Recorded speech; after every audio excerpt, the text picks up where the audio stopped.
तो पिता को मार मार के उसका सर फोड़ दिया, माँ की हड्डी पसली तोड़ दी। इतने बुरे हालात हैं और इतनी शर्मनाक बात है कि अभी तक हमारी पुलिस सो रही है।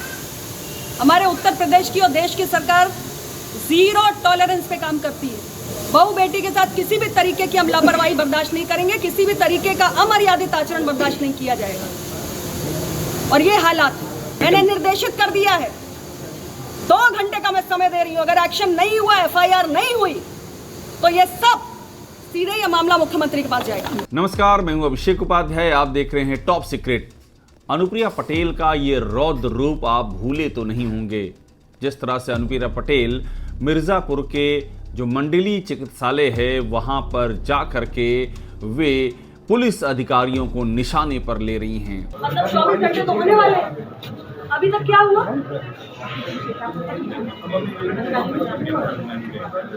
नहीं, अभी तक क्या हुआ भाई? FIR दर्ज हो गई?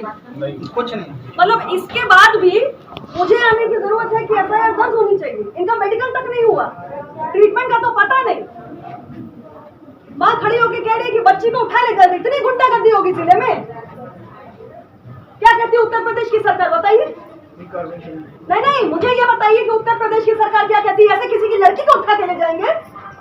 इतनी गुंडाई होगी और आप लोग खड़े होकर तमाशा देखेंगे, किसी बच्ची को उठा के ले जाएंगे? इतना माइकल इस जिले में कौन पैदा हो गया?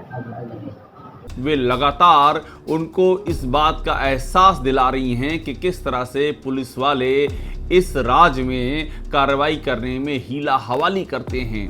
वे एक के बाद एक बात ऐसा कहती हैं जिससे ये लगता है कि यूपी में कानून और व्यवस्था का बुरा हाल है और पुलिस वाले उसके जड़ में हैं, वो इसके लिए सबसे ज़्यादा जिम्मेदार हैं। अनुप्रिया पटेल जिस मामले में भड़क रही थी उसमें एक नया मोड़ आ गया है। नया मोड़ ये है कि जिन व्यक्तियों के खिलाफ आखिरकार अनुप्रिया पटेल की पैरवी के बाद FIR दर्ज हो गई थी, अब उनकी ओर से राजपूत समाज आगे आ गया है।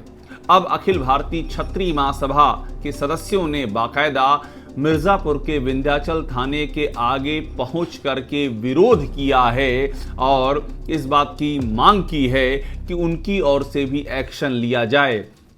उन्होंने ये आरोप लगाया है कि ये जो कार्रवाई हुई है ये अनुप्रिया पटेल के दबाव में हुई है और चूंकि वो जो व्यक्ति है जिसने कि FIR करवाई है वो अनुप्रिया पटेल का स्वजाति है, यानी वो लोग एक ही जात के हैं, इसलिए मंत्री के दबाव में ठाकुरों के खिलाफ ये FIR कर दी गई है।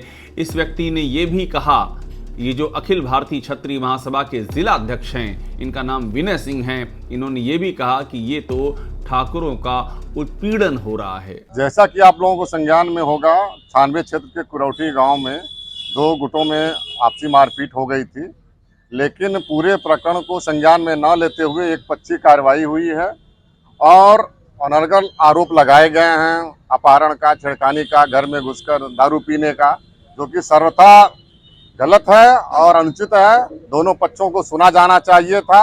एक पक्षी कार्रवाई हुई है। आज हम लोग आए थे कि अपने सांसद माननीय अनुप्रिया पटेल जी से मिलेंगे और अपना पक्ष रखेंगे और केवल राजनीतिक विद्वेष और या किन्हीं और कारणों से अगर ठाकुरों का उत्पीड़न होगा तो जनपद के ठाकुर इस बात को बर्दाश्त नहीं करेंगे और सड़क पर उतरने को बाध्य होंगे। सांसद जी सबके सांसद है, सबने उन्हें वोट दिया है, उनको न्याय करना चाहिए, एक पक्ष में नहीं रहना चाहिए। अगर ठाकुरों के साथ अन्याय हुआ तो क्षत्रिय महासभा सड़क पर उतरने के लिए बाध्य होगी। विनय कुमार सिंह, जिला अध्यक्ष अखिल भारतीय क्षत्रिय महासभा मिर्जापुर। आपने इनका पूरा बयान सुना विनय सिंह का। अब समझिए कि हुआ क्या था।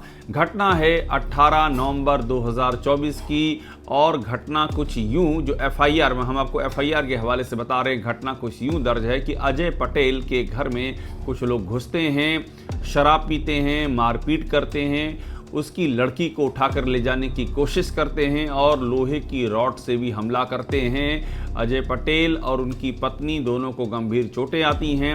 अजय पटेल खून में लथपथ हो जाते हैं, उनको अस्पताल ले जाया जाता है, लेकिन इस मामले में FIR दर्ज नहीं होती है और आखिरकार अगले दिन अनुप्रिया पटेल लाव लश्कर के साथ पहुंचती हैं और वो पहुंच करके पुलिस को वार्निंग देती हैं कि 2 घंटे का टाइम दे रही हूं, अगर एक्शन नहीं हुआ तो मैं मुख्यमंत्री के पास जाऊंगी। एक बार फिर से सुनते हैं अनुप्रिया पटेल के इस बयान को। मैंने निर्देशित कर दिया है, 2 घंटे का मैं समय दे रही हूं, अगर एक्शन नहीं हुआ, एफआईआर नहीं हुई, तो ये सब सीधे ये मामला मुख्यमंत्री के पास जाएगा। तो यही वो कहानी थी जिसकी प्रतिक्रिया अब एक दूसरे समाज से आई है। अब ठाकुर समाज के लोग सामने आ गए हैं और उसकी वजह है ये एफआईआर। ये इस एफआईआर में कुछ नाम दर्ज हैं, मैं इन नामों को पढ़ता हूं, उससे आपको समझ में आएगा कि ये माजरा क्या है। जिनके खिलाफ एफआईआर हुई उनका नाम जो कि एफआईआर में लिखा हुआ है, विष्णु सिंह, पुष्पेंद्र सिंह, वैभव सिंह, विनय सिंह, विक्रम सिंह, रोहित सिंह और राजा राम सिंह। और इसी एफआईआर के खिलाफ ये अखिल भारतीय क्षत्रिय महासभा है, ये लोग विंध्याचल थाने पहुंचे हैं और पहुंच करके वो इसका विरोध कर रहे हैं। वो कह रहे हैं कि ये एफआईआर दबाव में दर्ज हो गई है और जो धाराएं लगाई गई हैं, मैं वो धाराएं भी पढ़ दे रहा हूं क्योंकि इन धाराओं का भी विरोध हो रहा है कि ये काफ़ी सख्त धाराएं दबाव में लगा दी गई हैं। जो धाराएं इस एफआईआर में दर्ज हैं वो भारतीय न्याय संहिता की 191(2), 191(3), 115(2), 333, 137(2) और 109 धाराएं हैं। ये सारी बेहद ही सख्त धाराएं हैं और इसी का विरोध हो रहा है। दरअसल ये मामला जब सामने आया तो इससे सनसनी फैल गई क्योंकि एक केंद्रीय मंत्री का रौद्र रूप देखा गया। वो बाकायदा बेहद ही गुस्से में नजर आई। उन्होंने, जैसा कि मैंने अभी आपको दिखाया, पुलिस को 2 घंटे की वार्निंग तो दी ही दी। जब वो अस्पताल के अंदर पहुंची तो इनके गुस्से का आलम ये था कि उन्होंने यहाँ तक कह दिया कि पुलिस को तो विंध्याचल में ड्रग बिकवाने से ही फुर्सत नहीं है, वो क्या एक्शन लेगी। ये वाला बयान सुनिए। क्योंकि विंध्याचल में ड्रग्स बिकवाने में फुर्सत नहीं है ना। कोई आदमी मार दिया जाए, किसी की बिटिया उठा ली जाए, क्या कर रहे हैं भाई? मेरे आने के बाद तो आप आ रहे हैं, मेरे आने के बाद आप आ रहे हैं, क्या हो रहा भाई? क्या जिम्मेदारी आपकी बता दीजिए मुझे। आप सबकी क्या जिम्मेदारी है, जरा मुझे एक्सप्लेन कर दीजिए। और ऐसे में अनुप्रिया पटेल का ये बयान बेहद वायरल हो गया, दबाव बढ़ा। अनुप्रिया पटेल ने यह भी कहा कि क्या मैं एसपी के पास जाऊं। आखिरकार पुलिस ने एफआईआर दर्ज कर दी, लेकिन इससे एक बात तो साबित हो गई कि यूपी में एफआईआर कराने के लिए उस मामले में जिसमें एक व्यक्ति खून से लथपथ है, केंद्रीय मंत्री को ज़मीन पर उतरना पड़ता है, दबाव बनाना पड़ता है, तब जाकर के एफआईआर होती है। और तब से ही ये कयास लग रहे थे कि आखिर ऐसा हुआ क्यों। ये सवाल तब भी खड़े हुए थे जब लखीमपुर खीरी में जो बार एसोसिएशन के अध्यक्ष अवधेश सिंह हैं, उनके खिलाफ 6 दिन तक एफआईआर नहीं हो पाई थी। उन्होंने लखीमपुर खीरी के बीजेपी विधायक योगेश शर्मा को सरेआम थप्पड़ मारा था, लेकिन 6 दिन तक एफआईआर दर्ज नहीं हो पाई थी। और आखिरकार जब संगठन ने एक्शन लेते हुए अवधेश सिंह और पुष्पा सिंह, उनकी पत्नी, दोनों को ही पार्टी से निकाल दिया, तब जाकर के दबाव में एफआईआर दर्ज हुई और सरकार को भी एक्शन लेना पड़ा। तो यहाँ भी इस मिर्ज़ापुर के केस में भी यही सवाल पूछा जा रहा था कि आखिरकार वजह क्या है। एक व्यक्ति खून से लथपथ होकर के अस्पताल में पड़ा था, इसके बावजूद भी पुलिस ने एफआईआर दर्ज क्यों नहीं की। तो अब जिस तरह से अखिल भारतीय क्षत्रिय महासभा के लोग सामने आए हैं, ये सवाल फिर से गहरा रहा है कि आखिरकार ऐसे मामलों में एफआईआर दर्ज करने में हीला हवाली क्यों होती है। आपको याद होगा कि जो लखीमपुर खीरी का मामला था, उस मामले में एक वाकया ये भी हुआ था कि बाकायदा जो करणी सभा है, करणी सेना है, उसने लखीमपुर खीरी में एक आयोजन किया था और उस आयोजन में अवधेश सिंह पहुंचे थे। और वही अवधेश सिंह जिन्होंने लखीमपुर खीरी के बीजेपी विधायक योगेश शर्मा को सरेआम कैमरों के आगे पुलिस की मौजूदगी में थप्पड़ मार दिया था और उसके बाद भी 6 दिन तक कोई एक्शन नहीं हुआ था।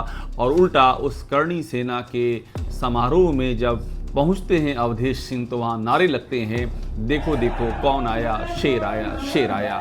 तो अब जब ये राजपूत समाज के लोग इस मामले में भी खुलकर सामने आ गए हैं तो सवाल ये उठने लगा है कि आखिरकार ये दबाव कैसा है कि कुछ मामलों में पुलिस एक्शन लेने से इतना हीला हवाली करती है, इतना बचती है कि मामला मुख्यमंत्री कार्यालय पहुंच जाता है, कि मामला गृह मंत्रालय पहुंच जाता है, कि मामला केंद्रीय मंत्री तक पहुंच जाता है, तब जाकर के पुलिस एक्शन लेने पर मजबूर होती है। और ये मामला एक बार फिर से तूल पकड़ रहा है और अब देखना होगा कि राजपूत समाज की मांग पर क्या विंध्याचल पुलिस कोई कार्रवाई करती है।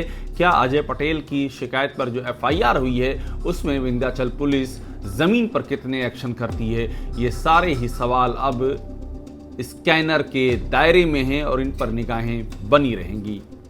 टॉप सीक्रेट को देखते रहिए, लाइक कीजिए, सब्सक्राइब कीजिए, बेल आइकॉन दबाइए और यहाँ वो आपको सारी खबरें मिलेंगी जो आपको और कहीं नहीं मिलेंगी, सिर्फ यहीं मिलेंगी।